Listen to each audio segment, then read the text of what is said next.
যুবকরা মা বাবার গলায় পাড়া দিয়ে অ্যান্ড্রয়েড সেট নিত না।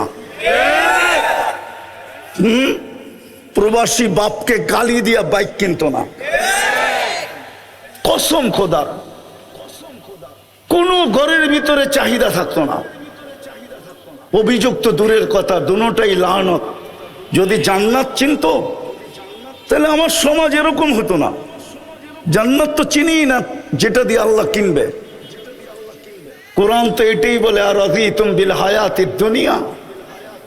আমি তো প্রত্যেক এলাকায় গেলে ভাবি যে রায়ের বাজারের মানুষ আল্লাহ ভুলে গেল কি দিয়া, কি দেখা। রোডগুলা তো আর গুলশানের মতো না। গুলশানের মতো না, বাড়িদারের মতো না, বনানীর মতো না, ধানমন্ডির মতো না, উত্তরার মতো।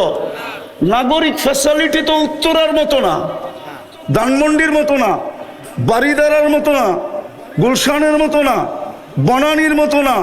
মিন্টু রোড তো বাদেই দিলাম, মন্ত্রী পাড়া তো রেখেই দিলাম, ঠিক না? আমেরিকার মতো তো না। কি পায় আল্লাহ ভুলে গেল? বসতাম, কিছু পাওয়ার পরে আল্লাহ ভুলা যেত, তাহলে মনকে বুঝাইতে পারতাম যে উন্নতি পায় আল্লাহ ভুলা গেছি। আমেরিকা আল্লাহ ভুলা গেছে তো মনকে বুঝানো যায়। আমেরিকা পায় আল্লাহ ভুলা গেছে, দুনিয়ার সবচেয়ে শক্তিশালী, সবচেয়ে উন্নত, ঠিক না? মনকে বুঝানো যায়, কিন্তু রাজার বাগা এই রায়ের বাজার মানুষ কি করে আল্লাহ বলল? 7 দিন বৃষ্টি হলে কোন রোডে নৌকা চলবে, গাড়ি চলবে না। রাগ হয়ে গেলেন যে হুজুর রে করতে দৈরা নিয়ে আসলো, আমাকে কলিজার ভিতরে ছুরি মারা শুরু করলো, ঠিক না? কি পায়া যুবক তুমি আল্লাহ ভুলা গেলা, নিজেকে দামি বানানো ভুলা গেলা। কিনবে কি দিয়া? কি দিয়া? কি দিয়া? জান্নাতের প্রথম প্রতিশ্রুতি জানো কি? জান্নাতের প্রথম প্রতিশ্রুতি হলো মা তাশতাহি আনফুসুকুম। মন যা চাবে তা মিলবে। আজকে সারাদিন মনে অনেক কিছু চায়, ঠিক না? ফেসবুকে দেখলে, গুগলে দেখলে, অর্থকি সর্তকি নর্তকি দেখলে, ঠিক না? গায়িকা সাইকা দেখলে, ঠিক না? মডেল সডেল দেখলে, ঠিক না? নায়িকা নুইকা দেখলে অনেক কিছু মনে চায় না? না চায় না? না, মনে হয় বুড়াগো মনে চায় না। বুড়াগো তো জোয়ান হইতে মনে চায়, ঠিক না? না চায় না? জান্নাতে যা চাবে তা মিলবে। মা তাশতাহি আনফুসুকুম ওয়া তালুদ্দু আ'য়ুনুকুম। চোখে যেটা লাগবে ওটা তোমার। দ্বিতীয় প্রতিশ্রুতি, দ্বিতীয় অঙ্গীকার। চোখে যেটা লাগবে ওটা কি? আরে বলেন না, ওটা আমার। কিন্তু আজকে তো সারাদিন কত চোখে লাগে, বেশি দেখাইলে জুতা দেখায়, ঠিক না? না, মনে হয় বোঝে নাই, ফিডার খায় তো করতে বসবো। যুবকরা মনে হয় বোঝে নাই, ঠিক না? বেশি তাকাইলে কি দেখায়? হ্যাঁ, ঠিক না? রায়ের বাজার তো আর এখন ঢাকায় রয় নাই। যারা অরিজিনাল বাসিন্দা ওদের তো আর রয় নাই। যে যেই দেশের ওই দেশের ভাষায় গালি দেয়, ঠিক না? কেউ নোয়াখাইলা, কেউ ময়মনসিংহা, কেউ বরিশাইলা, ঠিক না? এক এক ভাষায় বেশি দেখলে গালি দেয়। জান্নাতে যেটা চোখে লাগবে ওটা তোমার। তৃতীয় আরেকটা আছে, ফালা তা'লামু নাফসুম মা উখফিয়া লাহুম। আল্লাহ বলে বানায় রুকায় রাখছি, মাঝে মাঝে তোর সামনে ছেড়া দিমু আর তোকে অবাক করে দিমু। অবাক। একটাই উদাহরণ দেই, দেখি কেমন লাগে, দেখি জিহ্বায় পানি আসে কিনা। জান্নাতেও 2টা সমুদ্র সৈকত আছে। কয়টা?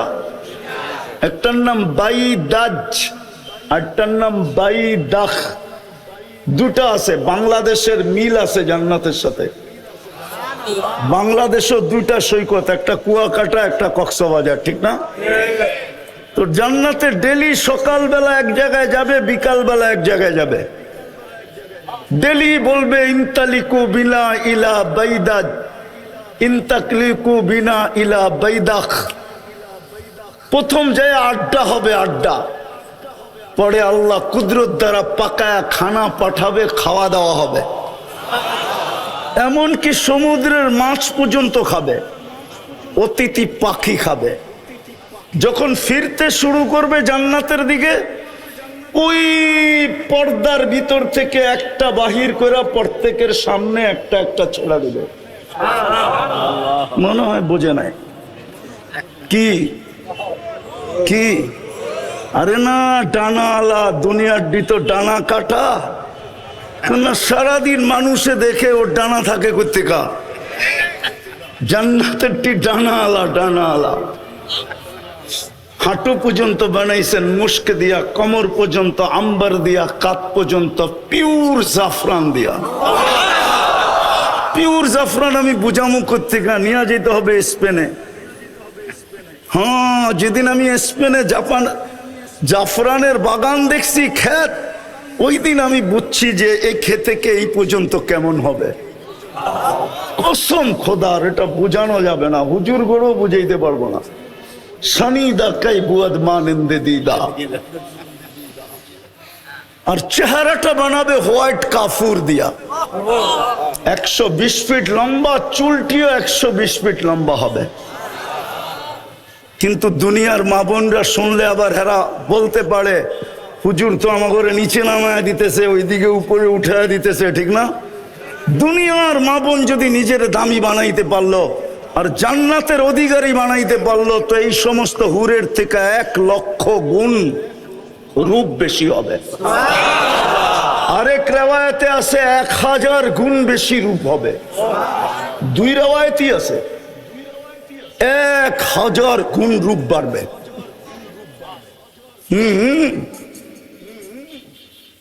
আল্লাহ রসুল পায়ের রূপের কথা বলছে। লাউ কাশাফা সাকাইহি লাগাবা দাউ শামস।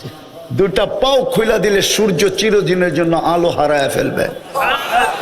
এইবার যুবক বাবু, চেহারা কিরম হবে, শরীরটা কিরম হবে? মাঝে মাঝে আসে তোমাগরও পায়ে দেখায়,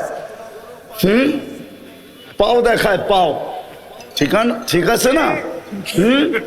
ধারণা নেওয়ার জন্য পাও দেখায়। বোরকা তো খুলবো না, পাওটা দেখালো, বাকিটা বুঝালো। মনে হয় বোঝে না, ফিডার খায় তো প্রত্যেকে বুঝবো। আল্লাহর রসুল বলছে, লাউ যাহিকা আলা দুনিয়া লা তানাওয়ারাতিদ দুনিয়া কুল্লা। যদি একটা হাসি দেয়, সারা দুনিয়া আলোতে ফকফকে হয়ে যাবে। একটা চুল আকাশের নিচে লাড়া দিলে লা তাআত্তারাতিদ দুনিয়া কুল্লা, পুরোটা দুনিয়া সুগ্রানে মোহিত হয়ে যাবে।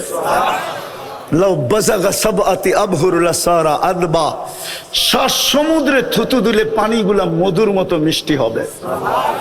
এইবার যুবক চোখ বন্ধ করতে হবে, নাহলে আগেরটা বুঝে আসবে না। চোখ বন্ধ করা বাবা, ওই ঠোঁটে কিস নিলে কেমন মজা হবে। হ্যাঁ, মনে হয় বোঝে নাই কি কি বলো না? চুমা দিলে কেমন মজা হবে, ঠিক না? মনে হয় দিব না, পাইলে বুজুর্গ হয়ে যাবো, ঠিক না? আমি তোমার ঘরে চিনি, বইলা দিমু। গাড়ি আটকাইবা না তো? আমি চিনি তোমরা সারাদিনে মোবাইলে টাচ করে কয়বার চুমা দিয়া মজা লও। আমি চিনি তোমার ঘরে, আমি এই শহরেই তো বড় হয়েছি। তোমরা বুঝি হুজুররাই তো 40 বছরের আগে ছোট ছাড়বো না। এই দাড়ি পাখনা দেখলে কি হইব, সভাপতিরে দেখলে কি হইব, 40 বছরের আগে ছাড়বো না। 40 সেকেন্ড মানে হবে, 40 সেকেন্ড। তারপরে গালে চিমটি দিবে আইসা আর বলবে খালি ঠোঁট। ওয়ালাইসা লাকা ফিয়া রাব্বা। আমার ভিতরে কি আর আল্লাহ তোর জন্য কিছু বানায় নাই? খালি ঠোঁট লই কাহিনী শেষ। পাইছো তার ছাড়স না, বাকিও তো কিছু আছে ভিতরে, না নাই? ওই জান্নাত দিয়া কিনবে। 3 গ্যারান্টিকে আরো কোটি গুণ বাড়ায় দিবে। 4 ঘোষণা দিবে, আনতাহইয়া ফালা তামুতু আবাদা। চিরদিন জীবিত থাকবে, মউত কোনোদিন আসবে না। আনতাশিব্বু ফালা তাহরামু আবাদা। চিরদিন যুবক থাকবে, কোনোদিন বৃদ্ধ হবে না। আনতাসিহু ফালা তামরাজু আবাদা, চিরদিন সুস্থ থাকবে, অসুস্থ কোনোদিন হবে না। আনতানামু ফালা তাইয়াসু আবাদা, চিরদিন নিয়ামত বাড়বে, কোনোদিন কমবে না। জান্নাতই তো চিনে না। মা বোনরা ডেলি 70 বার লেহেঙ্গা চেঞ্জ করবে। ওই যে হুরের কথা বললাম না, ও লেহেঙ্গা পড়া থাকবে, লেহেঙ্গা কুচি লাগানো থাকবে, 3 কিলোমিটার ঘেরের কুচি, 3 কিলোমিটার ঘের, এরম মারবে 3 কিলোমিটার ছড়ায়া ফুলা উঠবে। এইখানে দেখা যাবে ভালোবাসা কতটুকু আছে, 100-এ 100 না কম বেশি দেখা যাবে। ওই দামি বানাইলে ওই জান্নাত দিয়া কিনবে। দামি বানানোর জন্য প্রথম দাবি ছিল আমাকে মানো, কিন্তু আমি প্রশ্ন তুলে দিলাম কিভাবে মানব, তো দ্বিতীয় বলছে আমার বন্ধুকে মানো, আমার বন্ধুর রঙে রঙিন হও। আফসোস, মুহাম্মদুর রাসূলুল্লাহ, হায় হায় হায়, যার উম্মত আল্লাহ আমাদেরকে বানাইলেন, ঘোষণা দিলেন আতিউর রাসূল, আমার বন্ধুর রঙে রঙিন হও। হায় হায় হায়, উম্মত আজকে নবী চিনেই না। যদি নবী চিনতো তাহলে আমাদের সমাজে যেখানে 80% মুসলমান, 90% মুসলমান, ওইখানে আবার কাদিয়ানি আইসা নতুন কইরা ঘর ঘরে কি কইরা, কি করে এই দেশের ভিতরে কাদিয়ানি আইসা জায়গা নেয়? কাদিয়ানি কি এই দেশের ইনপুটেড? এই দেশের মেড ইন বাংলাদেশ? এই দেশের বানানো? তা এটা তো ইনপুটেড মাল। বুঝা গেল আমরা নবী চিনি না। যদি চিনতাম ওইদিকে যাওয়ার সময়ও আমার কাছে নাই। 10টায় বসতে পারলে কিছু শোনানো যেত। আমরা মুহাম্মদুর রাসূলুল্লাহ চিনি না, কসম খোদা। কিন্তু আমার কথা মেনা নেন, মুহাম্মদুর রাসূলুল্লাহর রঙে রঙিন হইলেই আমি দামি হব। আল্লাহ কিনবে জান্নাত দিয়া। এই দুনিয়ার বাড়িঘর, জান্নাতের এক এক তালার দূরত্ব হলো জমিন থেকে আকাশ পর্যন্ত। বলবেন ছাদে যাবে কি দিয়া? সুপার লিফট লাগানো আছে, অ্যাক্সেলেটর লাগানো আছে, চলবে। মন দিয়া, হাত দিয়া চালাইতে হবে না। আমি কথাকে গুছায়া নিয়ে আসতেছি। মুহাম্মদুর রাসূলুল্লাহর রঙে রঙিন হওয়া উচিত ছিল, তাইলেই দামি হইতাম। আর যদি রঙে রঙিন না হই তাইলে দামি হব না, জীবনটা কেটে যাবে। খোদার কসম, কি চেহারা দেখাবেন আল্লাহকে? এক নেয়ামতেরই তো জবাব দেওয়া যাবে না, বাকি সমস্ত নেয়ামতের জবাব মিলাইয়া দিতে হবে। কাফা বিনাফসিকা আল-ইয়াওমা আলাইকা হাসিবা, ঘোষণা এটাই, মিলাইয়া দিতে হবে। চাই 50,000 বৎসরে দিতে হয়। এই জন্য কোরআনে আছে কিয়ামতের দিন দাঁড়ায়া থাকতে হবে। 50 আলফা সানা মিম্মা তাউদ্দুন, 50,000 বৎসর দাঁড়ায়া হইল 60-70 বৎসরের হিসাব দিতে হবে। আর যদি রঙিন হই, মুহাম্মদুর রাসূলুল্লাহর আদর্শে যদি রঙিন হই, এই জন্যই মনে হয় ইমাম বুখারী রহমতুল্লাহ আলাইহি চেষ্টা করছিলেন, কিন্তু আফসোস উম্মত বুখারী রহমতুল্লাহ আলাইহির চেষ্টাও বিফলে। উম্মত বোঝে না। আমি দলিল দিতেছি, বুখারী শরীফের কিতাবুল জানায়েজে আছে এই হাদিস। কবরের প্রশ্ন 3টা আমিও মানি, ইমাম বুখারীও মানে, ইমাম মুসলিমও মানে, কিন্তু সন্দেহ হইল প্রথম প্রশ্ন কোনটা। আপনারা বলবেন মান রব্বুকা, ঠিক না? ইমাম বুখারী বলে মান রব্বুকা না।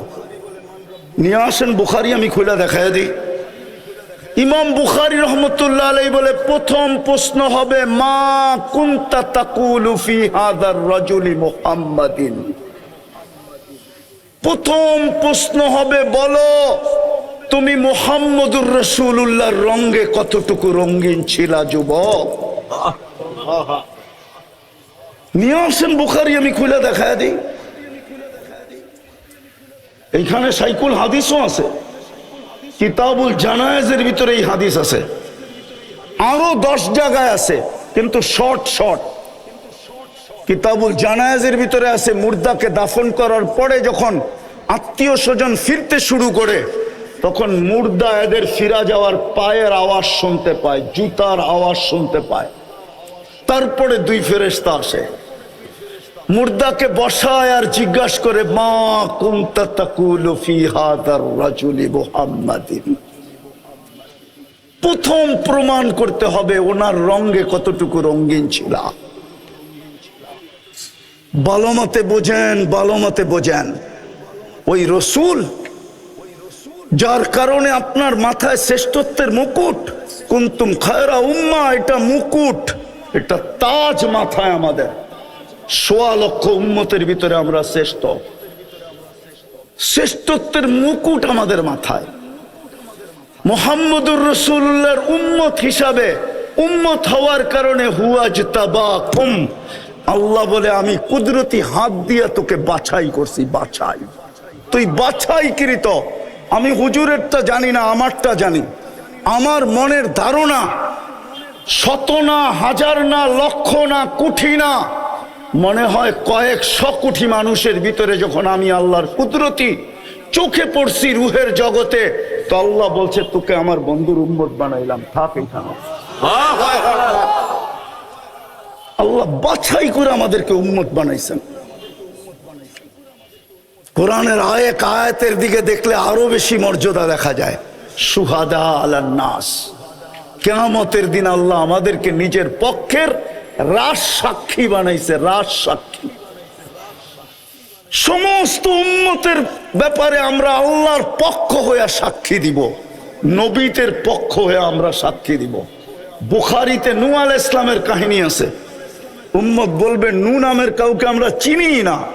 আল্লাহ নূহ আলাইহিস সালামকে জিজ্ঞাসা করবে, নূহ তোমার সাক্ষী কে? আপনার পাশেই তো দাঁড়ায় আছে, দেখেন না। আল্লাহ বলবে পাশে দাঁড়ায় আছে উম্মতে মুহাম্মাদি, যাদেরকে স্টেজে দাঁড় করায় রাখছেন। আমি লিখি নাই, জালালউদ্দিন সুয়ুতী রহমতুল্লাহ আলাইহি লিখছেন, এই উম্মত কিয়ামতের দিন আল্লাহর পাশে স্টেজে দাঁড়াবে। এই উম্মত আসামি না, এই উম্মত তো সাক্ষী। সাক্ষী আসামির জায়গায় দাঁড়ায় না, সাক্ষী তো জজের পাশে দাঁড়ায়। জান কোর্টে যায় দেখা আসেন, এই উম্মত আল্লাহর পাশে দাঁড়াবে। এত বড় মর্যাদা। ওই রসুল যে আমাদের জন্য 23 বছর চোখের পানি থামতে দেন নাই, মৃত্যু লগ্নে দুনিয়ার থেকে যাওয়ার সময় যার চোখে পানি, জিবরিল জিজ্ঞাসা করছে এখনো কাঁদেন? আতাবকি ওয়া আনতা ইলা রফিকিল আলা, এখনো কাঁদেন? যাবেন আল্লাহর কাছে। আল্লাহ তো অপেক্ষা আছে, আল্লাহু ইয়ান্তাযিরুক। আকাশে ফের খুশির বন্যা চলতেছে, ফেরেশতা একজন আরেকজনকে সুসংবাদ দিতেছে, হাবিব ইয়াসিলুল হাবিব, বন্ধু আজকে বন্ধুর কাছে চিরদিনের জন্য চলে আসবে। ওই সময় চোখে পানি। আমি তো বুঝাইতে পারতেছি না, নাহলে আমার মনে চায় আমি যুবকদেরকে পাগল বানায় দিই যে তোমার জন্য চোখে পানি। আল্লাহ জবাব দিছেন, বন্ধু আমি দেখা রাখবো। আল্লাহর রসুলের অনুরোধ ছিল, ফামান লিবাদি লি উম্মতি, আমার পরে উম্মতকে কে দেখা রাখবে? আল্লাহ জবাব দিছে, আমি দেখা রাখবো। লা আতরুকু উম্মাতাকা ওয়ারদা ওয়াহদা ওয়ালা ফারদা, আমি দেখা রাখবো। এখনো তো কবরে কাঁদেন, আমি পুরা টিম নিয়ে আসতে পারি এখানে, পুরা জামাত এক স্বপ্ন দেখছেন। আল্লাহর রসুল হাতিমে কাবায় কাঁদতেছেন, বলছে ইয়া রাসূলুল্লাহ কাঁদেন কেন? বলছে বাংলাদেশের উম্মতের জন্য কাঁদি। আমার বাংলাদেশের উম্মতের ঈমান ছিনায় নিয়ে যাইতেছে। কেউ স্লোগান দিতেছে ভাঙ্গা ঘরে থাকবো না, স্বামীর কথা মানবো না। এক একজনে এক এক স্লোগান দিয়ে আমার উম্মত নিয়ে যেতেছে। আমি লেখি না, আবুল সামরকান্দি লেখছেন। আঙ্গুল উঠাইলে ওনার উপরে উঠান। হুজুররা যদি বলে কিতাবের নাম বলেন, এত তাড়াতাড়ি কিতাবের নামও বলবো না, কেন আমি অনেক খুঁজা পাইছি। তো আপনি পাম দিয়ে স্টেজে কিতাবের নাম লয়ে যাবেন, এত চালাক, এত। আমার টায়ারের ভিতরে কোনো টিউব নাই, পাম দিলে কোনো লাভ হবে না। সেটা পুরাটাই টায়ার, এটার ভিতরে বাতাস ঢোকেই না। আবুল সামরকান্দি রহমতুল্লাহ আলাইহি লেখছেন, শোনার মতো কিন্তু, আল্লাহ রসুল কবর থেকে উঠবেন, ওয়া ইয়াবকি ওয়া ইয়াকুল রব জিবরিল আইনা উম্মতি। ময়দান তো খালি, আমার উম্মত কোথায়? আজকে আমার সমাজকে দেখতেছি একটা ছোট ইউনিয়ন পরিষদের পদ পাওয়ার জন্য, একটা ওয়ার্ডের পদ পাওয়ার জন্য, ছোট একটা নেতৃত্বের পদ পাওয়ার জন্য জান দিতেও রাজি, নিতেও রাজি, স্ত্রীকে বিধবা করাইতে রাজি, সন্তানকে এতিম করাইতে রাজি, রক্তের বন্যা বওয়ায় দিতে রাজি। এটা ওলামা পরিষদের সভা। বলুক একজনে, প্রমাণ করুক আল্লাহর রসুল কিয়ামতের দিন মাকামে মাহমুদে বসবেন। প্রমাণ করতে পারবে না, বসবেন না, শুধু হাতলের উপরে হাত রেখা দাঁড়ায় থাকবেন। আল্লাহ বলবে বসেন না কেন? বসে যে 3 জায়গায় ছুটবে ও বসে কি করে? আমি তো উম্মতকে অঙ্গীকার দিয়ে আসছি হাউজে কাউসারে, উম্মত যেন অপেক্ষা না করে, আমি অপেক্ষা করব। পিপাসিত উম্মত আসতে দেরি, পানি পান করাইতে দেরি করব না। আমি তো হাউজে কাউসারে ছুটবো, এখানে বসবো কখন? আল্লাহ বলছে তারপর, বলে তারপর তো মিজানে দৌড়াবো আপনার প্রতিশ্রুতিগুলা কাজে লাগানোর জন্য। আপনি তো আমাকে বলছেন সালতু তা শাফি তু শাফা লা ইউখজিকা ফি উম্মতিক সাউফা ইউতিকা রাব্বুকা ফাতারদা। আমি 4টেই শুনাইলাম। আপনি আমাকে অঙ্গীকার দিছেন, পাল্লা না ঝুঁকলে আমি কাজে লাগায় পাল্লা ঝুঁকায় দিলেন। তৃতীয়, আমি ছুটবো পলসেরাতে, উম্মত পার না হইতে পারলে দুরুদের কাঠি মাথায় দিয়ে পার করায়। আমি লিখি না, ইমাম কর্তুবী রহমতুল্লাহ আলাইহি লেখছে, ওনার কিতাব পড়ে দেখেন। যেই রসুল পাবে না আজকে, ওই রসুলের রঙে আমরা কতটুকু রঙিন। রায়ের বাজারের মানুষ, একটা কথা বলি ওলামাদের সামনে, আল্লাহ নিজের নাফরমানি সইতে পারে, বন্ধুর নাফরমানি সইতে পারে না। কসম খোদার। প্রমাণ চাবেন? তাহলে আমি প্রমাণ দেই, জানি না বুঝবেন কিনা। 360টা মূর্তি বাইতুল্লাহর উপরে ছিল, কিচ্ছু বলেন নাই। তপ চলতেছিল, ল্যাংটা উলঙ্গ, কিচ্ছু বলেন নাই। আল্লাহর ঘরের চত্বরে বৈশা 360-এর পূজা বলতে হইতেছিল, কিচ্ছু বলেন নাই। কিন্তু আবু লাহাব আঙ্গুল উঠাইতে দেরি, জিবরিল আলাইহিস সালামকে 1 সেকেন্ড দাঁড়াইতে দেন নাই, ছুটায়া দৌড়ায়া পাঠায়া দিছেন, যাও জিবরিল, আমার বন্ধুর উপরে আঙ্গুল উঠছে, বাইতুল্লাহর উপরে 360 মূর্তি মেনা নিছি, উলঙ্গ তপ মেনা নিছি, চত্বরে বৈশা গায়রুল্লাহর পূজা মেনা নিছি। আবু লাহাব কিন্তু এখন উঠায়া দিছে আঙ্গুল আমার বন্ধুর উপরে। ওই যে শোনো, চিৎকার দিয়া বলতেছে তাব্বান লাকা সাইরাল ইয়াউম, বলতে দেরি, সূরা তাব্বাত ইয়াদা নাযিল হইতে দেরি হয় নাই। আল্লাহ কিয়ামত পর্যন্ত বুঝাইছে বন্ধুর নাফরমানি সইব না।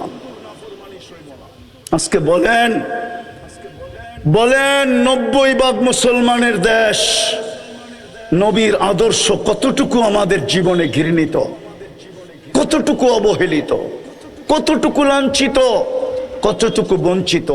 কোরআন বলে, দুজগীরা বলবে জান্নাতীদেরকে, আন আফিদু আলাইনা মিনাল মা, পানির একটু ছিটা দাও, ছিটা।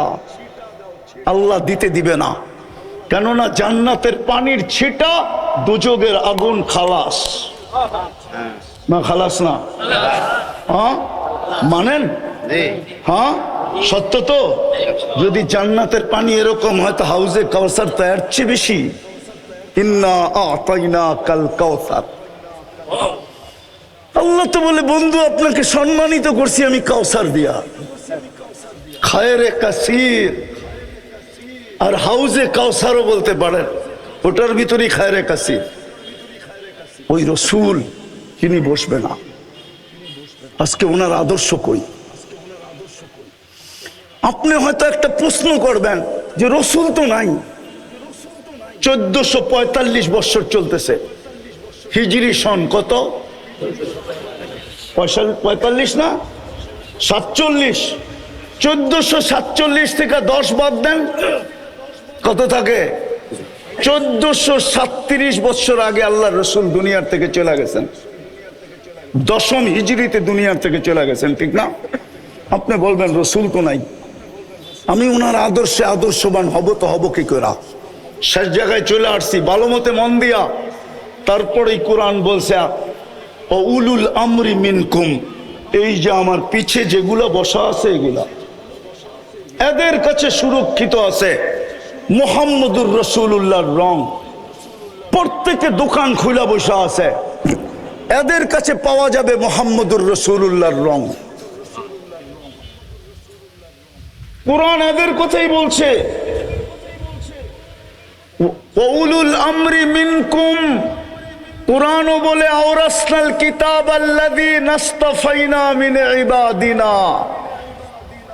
সূরা ইব্রাহিমও বলে, যেখানে প্রশ্ন আসে, প্রশ্ন আলিফ লাম রা কিতাবুন আনসালনা ইলাইকা লিতুখরিজান নাসা মিনাজ যুলুমাতি ওয়ান নূর। আমি আল্লাহকে প্রশ্ন করতে পারি, আল্লাহ ও আল্লাহ, বন্ধুকে তো বলতেছেন কিয়ামতের সকাল পর্যন্ত মানুষকে অন্ধকার থেকে আলোর দিকে বাহির করার জন্য পাঠাইলেন, বয়স তো দিলেন 63 বছর, 2-4 হাজার বছর বয়স দিলে অসুবিধা কি ছিল? তাইলে তো মনকে বুঝাইতাম কোরআনের এই আয়াত ঠিক আছে, মনে হয় বুঝাইতে পারি না। বয়স তো দিলেন 63, বলতে তো আছেন কিয়ামতের সকাল পর্যন্ত জমানা, ঠিক না? বয়স কত? 2-4 হাজার বছর দিতেন, পরিদিত সারা দুনিয়া। কিন্তু দুনিয়ার সফরে তো তবুকের আগে যান নাই। কমসে কম সুলাইম আরশের সফরে গেছে, এটা আমি মানি, কিন্তু জমিনি সফর তো তবুকের আগে করেন নাই। দিয়া দিতেন সুলাইমান আলাইহিস সালামের মতো একটা, সকালে একবার চক্কর দিত, বিকালে একবার চক্কর দিত, তাইলে তো বুঝতাম গুদুহা শাহরুন ওয়ারাওয়াহুহা শাহরুন। তাও তো দিলেন না। আল্লাহ জবাব দিতেছে, বেওকুফ, তুই কোরআন পড়ো, কোরআন বুঝলি না। বন্ধুকে যদি 4 হাজার বছর বয়স দিতাম তো তুই নায়েবে রসুল হইতি কোত্থেকা? তুই ওয়ারাসাতুল আম্বিয়া হইতি কোত্থেকা? ওয়ারাসনাল কিতাব আল্লাযী নাসতাফাইনা সত্য হইতো কোত্থেকা? বন্ধুকে নিয়ে গেছি, তোকে দায়িত্ব দিয়া দিছি, তোকে ওয়ারাসাতুল আম্বিয়া বানায় দিছি। এই জন্য রায়ের বাজারের ওলামারা আপনাদের পিছে পড়া 12টা বাজায় দিছে, পুরো 12টা বাজে। এই জন্য এরা আপনাদের পিছে পড়া 12টা বাজায় দিছে। জানি না গত বছর কয়টা বাজাইছিল, কিন্তু এই বছর 12টা বাজায় দিছে, এটা সত্য। শুধু আপনাদের পিছে পড়ছে এই জন্য। আর প্রমাণ নিবেন, যেই সমাজে অটো চালাইলে মাসে 30,000 কামানো যায়, ওই সমাজের ইমাম কেন 12,000 টাকার বেতনে জীবন কাটায় দেবে? কেন 12,000 টাকার বেতনে জীবন কাটায় দিবে? বেতন যদি হইতো তাইলে তো বুঝতাম যে 12,000, কিন্তু কমিটির বড় বড় চৌকটি যাইব কই? বড় বড় চৌকো তো সহ্য করতে হয়, ঠিক না? হ্যাঁ, পানের তে চুন খসতে দেরি, গর্জিয়া উঠতে দেরি করে না। রাগ হয়ে গেলেন? কেউ কমিটির থাকলে রাগ হয় না, পায়ে হাত রাখি, বুঝানোর জন্য বলতেছি। এই জন্য ওনারা আপনাদেরকে 12টা আজকে বাজায় দিছে। আমি আর বেশি বাজাইতে চাইতেছি না, 12টা বাজছে, এই পর্যন্তই থাক। এই জন্য নিজেকে দামি বানায় যেতে হবে। দামি বানায় গেলেই জান্নাত দিয়া কিনবে, নাইলে কিনবে না। আর দামি বানানোর একমাত্র রং মুহাম্মাদুর মুহাম্মাদুর। আজকে আমি বিশ্বাস করি এটাই, যে মুসলমানের এই দুরবস্থা কেন। 250 কোটি মুসলমান, 60টা মুসলিম দেশ, দুরবস্থার চিত্র মনে হয় আপনাদের সামনে আসে নাই? আসছে না আসে নাই? যদি দুরবস্থার চিত্র না আসতো মিডিয়ায়, তাহলে আমার যুবকরা কোনোদিন নেটে দেখা চুল কাটতো না। ওরা তো দেখে মুসলমানের কোনো দাম নাই, ওরা সারা দিন অনলাইনে দেখতে থাকে। এই জন্য ওরা জন্ম নিলেও ইসলামের প্রতি দাবিত না। আমার শিক্ষিত সমাজ দেখতেছে ইসলামের কোনো দাম নাই, দুনিয়ার চোখে কোনো দাম নাই। এই জন্য ওনারা ইসলামকে ধাবিত হয় না, বরং অন্যেরা দাগ দেয় তো দেয়, আবার ওনারাও ইসলামের উপরে সিল মারে।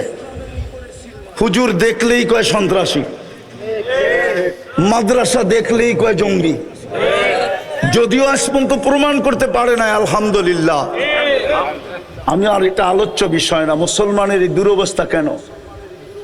দুনিয়ার সবচেয়ে বড় টাকা মুসলমানের কাছে। কুয়েতের দিনারের চেয়ে তো বড় কোনো টাকা দুনিয়াতে নাই। 1 টাকার বিপরীতে $5 পাওয়া যায়। আমি বাংলায় বলতেছি, বাংলায়। আমি অহংকার করে বলতেছি না, আমি 103টা দেশ দেখছি। আমি আপনাদের উন্নত দুনিয়ার খানি আমি নিউজিল্যান্ড দেখি নাই, বাকি সব দেখা শেষ আমার। 7 মহাদেশ দেখা শেষ।